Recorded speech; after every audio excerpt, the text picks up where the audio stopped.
বাতিলের কাছে মাথা নত করে বাঁচার চাইতে, শিয়ালের মতো 500 বছর বাঁচার চাইতে সিংহের মতো এক মুহূর্ত বেঁচে থাকাই, এটাই হচ্ছে পুরুষত্ব। কওমি, সুন্নি, আলিয়া নানান দলে বিভক্ত না থেকে আমরা সবাই মিলে বলি আমরা একই মায়ের সন্তান। আমরা আজকে যে অনুষ্ঠানে একত্রিত হয়েছি এটা সিরত সম্মেলন। নবীজির জীবনের দুইটি দিক, একটি হচ্ছে সুরত আর একটি হচ্ছে সিরত। সিরত অনুকরণীয় আর সুরত প্রশংসনীয়। এ সুরত ধারণ করার ক্ষমতা কোনো মানুষের নেই। শামাইলে তিরমিজির হাদিসগুলো যখন পড়তাম হৃদয়ের আয়নায় একটা মূর্তি দাঁড় করিয়ে নিতাম, একটা অবয়ব দাঁড় করিয়ে নিতাম, একটা আকৃতি মনে মনে কল্পনায় ভাসিয়ে নিতাম, চাইতাম আমিও যদি এমন হতে পারতাম। কিন্তু যা হবার নয়। তিনি ছিলেন মধ্যম আকৃতির সুঠাম দেহের অধিকারী একটি মানুষ।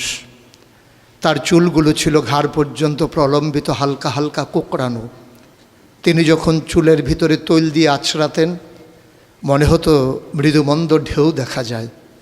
তার কপাল ছিল চওড়া, ভ্রুগুলো ছিল জোড়া ভ্রু, ধনুকের মতো বাঁকা। চোখের পাতাগুলো ছিল ফুটন্ত গোলাপের গোলাপি রঙের এক একটি পাপড়ির মতো। তিনি কখনো বা যখন চোখের পলক ফেলতেন মনে হতো মৃদুমন্দ বাতাসে গোলাপ পাপড়ি যেন দোল খাচ্ছে। তার চোখের সাদা অংশ ছিল রক্তিমাভ সাদা, কালো অংশ ছিল কৃষ্ণ কালো। তার নাকটা ছিল খাড়া, নাকের ছিদ্রগুলো ছিল ছোট ছোট, নাকের নিচে ছিল সরু চিকন গোঁফ, গোঁফের নিচেই সেই গোলাপি রঙের ঠোঁট। তার ঠোঁটগুলো যখন কখনো বা মুচকে হাসত গোটা পৃথিবীর মানুষ অবাক বিস্ময়ে দেখত গোটা পৃথিবীতে যেন বিজলি চমকিয়েছে। তিনি কখনো বা যখন এই রাস্তা দিয়ে হেঁটে যেতেন 1 মাস পরেও কখনো যখন সাহাবা হাঁটতেন তার গায়ের জান্নাতি গন্ধ তারা পেতেন। মায়েরা উম্মাহাতুল মুমিনিন যারা, তারা নবীর যখন কখনো এই ঘামে ভেজা শরীর নিয়ে ঘরে ঢুকতেন, কপালের ভিতরে মুক্তোর দানার মতো ঘামগুলো যখন জমে থাকতো, মায়েরা ছোট্ট শিশি খুঁজে সেই ঘামগুলো শিশিতে ভরে জমা রেখে দিতেন, কখনো বা ঈদে কোনো অনুষ্ঠানে যেন আতর হিসেবে ব্যবহার করতে পারেন।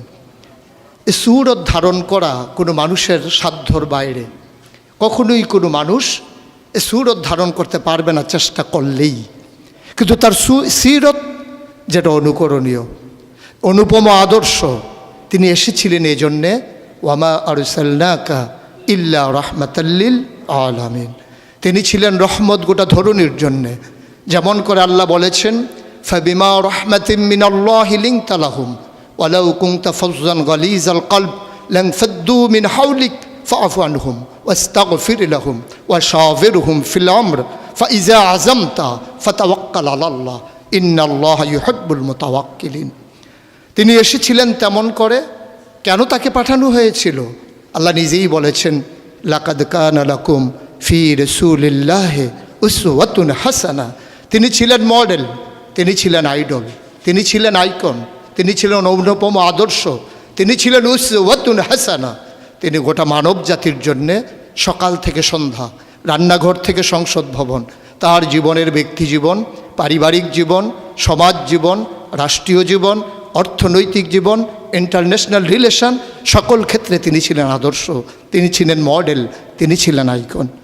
একবিংশ শতাব্দীর সূচনা লগ্নে দাঁড়িয়ে গোটা পৃথিবী যখন ঝঞ্ঝা বিক্ষুব্ধ, গোটা পৃথিবীর মানবতা যখন আজকে ভুলণ্ঠিত, আজকে শুধু মুসলিম নয় গোটা মানুষ যখন আজকে অপর মানুষের ভোটের নিচে পৃষ্ঠ হচ্ছে তার জীবন, মানুষগুলো যখন আজকে রক্তে রঞ্জিত হচ্ছে তার গোটা দেহ, সেই ফিলিস্তিনের দুধু মরুভূমি আজকে যখন আমার কিশোর ভাইয়ের রক্তে রঞ্জিত, সেই ঝিলাম নদীর পানি আজকে যখন স্বচ্ছ স্ফটিকের মতো আর নেই, কাশ্মীরের ভাইয়ের রক্তে যখন রঞ্জিত, পার্শ্ববর্তী আরাকানের মুসলমানেরা আজকে উখিয়ার সেই টেকনাফের তাঁবুর নিচে তারা যখন মানবেতর জীবনযাপন করছে, আজকে বারবার মনে পড়ে সেই নবীজির কথা। তিনি যদি আজকে আসতেন কোনো একটা ভূখণ্ডে, আমরা যদি দৌড়ে দৌড়ে তার কাছে যেতে পারতাম, গোটা মানবতা যদি বলতে পারতাম মুক্তি চাই, স্বাধীনতা চাই, ভোটের নিচ থেকে জীবন চাই, তিনি হয়তো আঁকড়ে ধরে বলতেন এখানেই শান্তি, চলে এসো উদখুলু ফিস-সিলমি কাফা, তাহলেই তোমাদের জন্য প্রশান্তি, তাহলেই তোমাদের জন্য মৃত্যুর, স্বাভাবিক মৃত্যুর গ্যারান্টি। কখনোই আর ঝঞ্ঝা বিক্ষুব্ধ পৃথিবীতে তোমাদেরকে বুক পেতে দিতে হবে না বুলেটের সামনে। যদি এমন হতো, আমাদের কথাগুলো যত কোরআনের কথার মতো, ওয়ামান আহসানু কাওলাম মিম্মান দাআ ইলাল্লাহ ওয়া আমিলা সালিহান ওয়া ক্বালা ইন্নানী মিনাল মুসলিমিন, আমাদের তাগিদ জুতে হতো এমন উদখুলু ফিস-সিলমি কাফা, ইসলামে পরিপূর্ণভাবে চলে আসো। আমরা যদি সে কথা থেকে দূরে সরে আসতে পারতাম, আফাতুমিনুনা বিবাযিল কিতাব ওয়া তাকফুরুনা বিবাজ, কতই না সুন্দর হতো।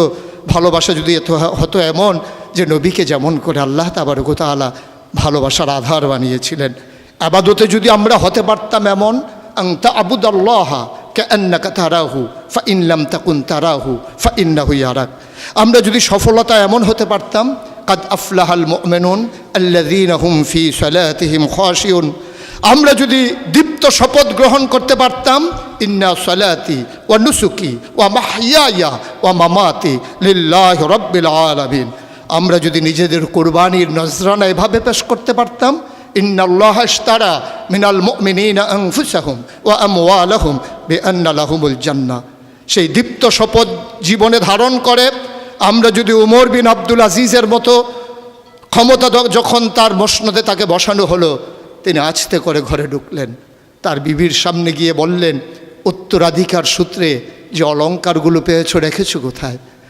অলংকারগুলো কাঠের বাক্সে ভরে যখন তার সামনে এনে দেওয়া হলো, বলছিল এর ভিতরে আমি রক্তের গন্ধ পাই, এর ভিতরে আমি বাতিলের গন্ধ পাই, সুতরাং এই অলংকার তোমার না, এই অলংকার আমাদের জন্য গোলার কাটা, জাহান্নামের শাস্তির কারণ।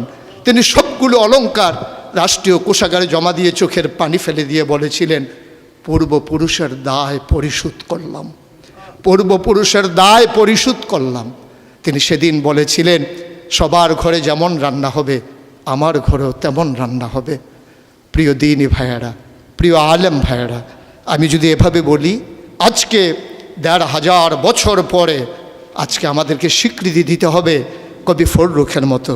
তিনি বলেছিলেন, কোরআনের নূর বুকে পুড়ে নিয়ে দাঁড়ালে যখন মরুর পথে, মহাবেদনায় দেখলে মানুষ ভাসছে পাপের কলুষ স্রোতে, সে কি অনাচার, সে কি বেবিচার, বেভৎস ক্রূর আখি বিলীন, ভয়াল ঘৃণায় নাক্কার শতাব্দী পথে রাত্রি দিন। আসুন সবাই মিলে এক ঝঞ্ঝা বিক্ষুব্ধ পৃথিবীকে একটু ফুলময় করে দেই, একটু আনন্দঘন পরিবেশ করে দেই, ভবিষ্যৎ প্রজন্মের জন্যে আমরা একটা সুন্দর পৃথিবী বিনির্মাণ করি। আর এই সুন্দর পৃথিবী বিনির্মাণে ওলামায়ে কেরামের নেতৃত্বে যে সংগঠন আপনাদেরকে সামনে টানছে, হেরার দিকে নিয়ে যাচ্ছে, যে হেরার রশ্মির আলোতে আপনার জীবন, পরিবার, রাষ্ট্র, গোটা বিশ্ব, মনে রাখবেন আপনি কখনোই বাংলাদেশের সন্তান নন, আপনি বাঙালি নন, আপনি বাংলাদেশি নন, আপনার আসল পরিচয় ইন্নানী মিনাল মুসলিমিন, আমরা মুসলমান। ভূখণ্ডগতভাবে আমরা বাংলাদেশি, ভাষাগতভাবে আমরা বাঙালি, আর আমার আসল পরিচয় আমি যেখানেই থাকি আমার আল্লাহ এক, আমার কোরআন এক, আমার ক্যাবলা এক, আমার কাবা এক, আমার নবী মুহাম্মদুর রাসূলুল্লাহ সাল্লাল্লাহু আলাইহি ওয়াসাল্লাম তার নেতৃত্বে যেমন করে ১৫০০ বছর আগে মানুষগুলো একই পতাকায় ঐক্যবদ্ধ হয়েছিল, আজও তার রেখে যাওয়া আদর্শের ভিত্তিতে আসুন সকল ভেদাভেদ ভুলে সবাই এক হয়ে যায়। কওমি, সুন্নি, আলিয়া, নানান দলে বিভক্ত না থেকে আমরা সবাই মিলে বলি আমরা একই মায়ের সন্তান। সেই মা যদি হয় হাওয়া, সেই মা যদি হয় ইব্রাহিমের স্ত্রী, আমাদের জন্য যারা মা, তাহলেই আমরা মনে করি আমরা একীভূত হওয়া সম্ভব।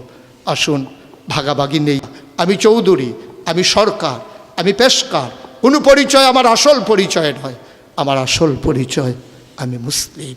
এটাই হোক মূল মন্ত্র, এটাই হোক সামনের পথ চলার পাথেয়। তাহলে এই মজলিস সার্থক হবে, তাহলে এই পথ চলা সুন্দর হবে, তাহলে এই সময় দেওয়া কাজে লাগবে। আশা করি সে অনুভূতি নিয়ে আমরা এগিয়ে আসছি। আমরা জিদেদেরকে বিলিয়ে দিতে যাই জাতির বিনির্মাণে, আমরা নিজেদেরকে উৎসর্গ করতে চাই সুন্দর পৃথিবী নির্মাণে, তাহলেই সার্থকতা, তাহলেই সুন্দর।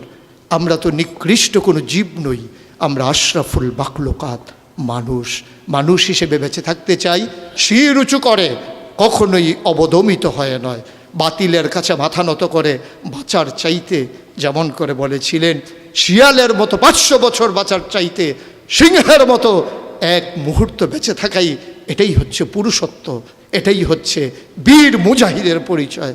আসুন আমরা বীর মুজাহিদ হয়ে দুনিয়া থেকে বিদায় নিয়ে নেই। আল্লাহ তাবারক ওয়া তাআলা সবাইকে কবুল করুক।